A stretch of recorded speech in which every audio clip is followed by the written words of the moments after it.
There's a regular critique of many dystopian novels and films that argues they tend to reduce women to secondary characters, whose function is confined to what it is their bodies can or can't provide. I want them back! They're my property!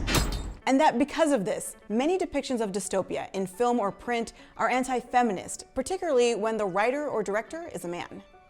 And while it is true that women are often relegated to secondary characters whose function in society relies near exclusively on their bodies, I don't think that criticism is necessarily a bad thing.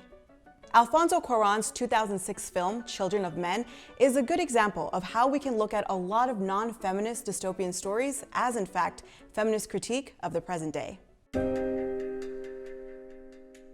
Children of Men, based off of P.D. James's 1992 book, is one of my favorite movies. Watching it again in 2020 left me feeling the same pit of despair I felt when I saw it in theaters. It's dark, uncomfortable, and seems more like it's already happening versus something in the future. Poor Fugees. After escaping the worst atrocities and finally making it to England, our government hunts them down like cockroaches. The film, alongside the book, has been critiqued by some as replicating a tired trope about women in film and print, that their ultimate worth and power is in their ability to reproduce. But I think the film provides a good example of how in dystopian art these tropes about women can still serve as a critique. Children of Men, the film, was a radical departure in many ways from James's book. That's her, by the way, making an appearance in the film. Like the book, the film's plot reveals a deeply dystopic world, ravaged by nuclear war that has wiped out entire countries.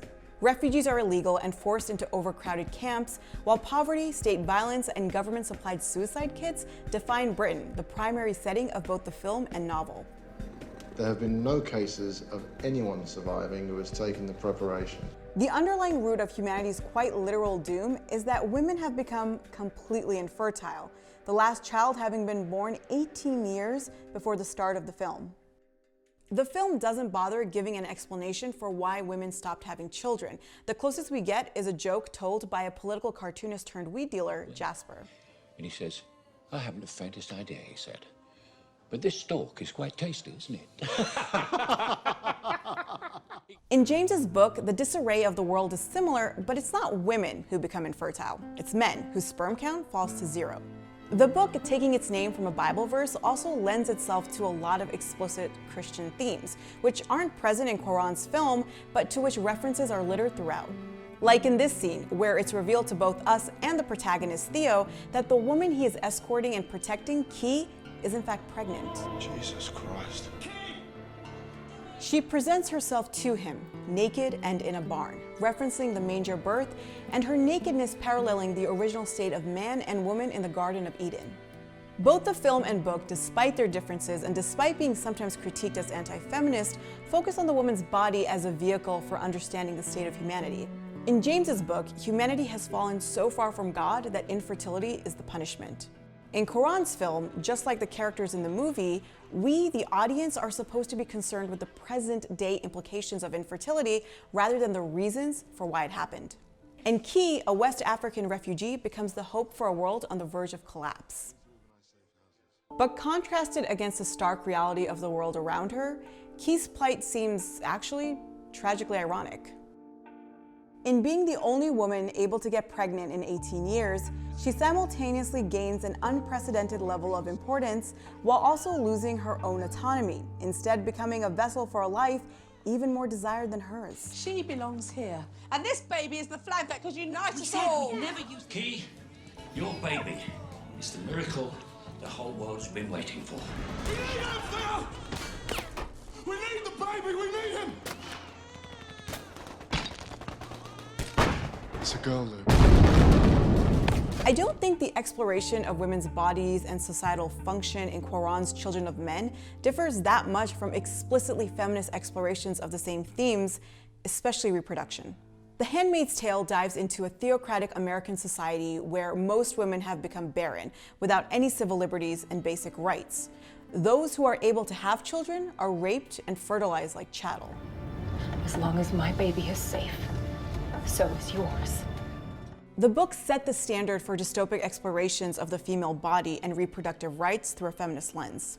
Books like Daughters of the North, Future Home of the Living God, and When She Woke all navigate questions of reproductive rights, women's reproductive function, and what it means to live in a heavily regulated body of a woman.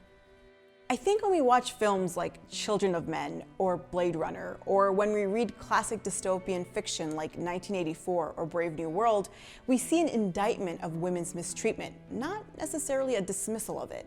Their normalization of women's primary functions as reproductive or sexual in an imagined dystopian society is, I think, the same as what we find in explicitly feminist dystopias that focus on reproduction and women's bodies. After all, isn't what makes any society dystopic the stripping of every person's humanity?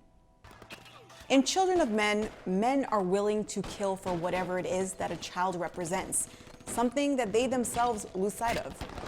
I was carrying the baby up the stairs. I started crying. I've forgotten what they look like. They're so beautiful. Women in the film are willing to sacrifice themselves for her. Their own survival becomes secondary. And we can make an argument there too that this is a repetition of the same ideas that women have to sacrifice themselves for children. But I look at this juxtaposition in the film as a critique of patriarchy rather than an upholding of it. There's this powerful scene towards the end of the film where the cries of Key's child serve as a brief but pregnant respite from the indiscriminate violence. Key, alongside her child, serve as a reminder of humanity in the midst of unfettered violence.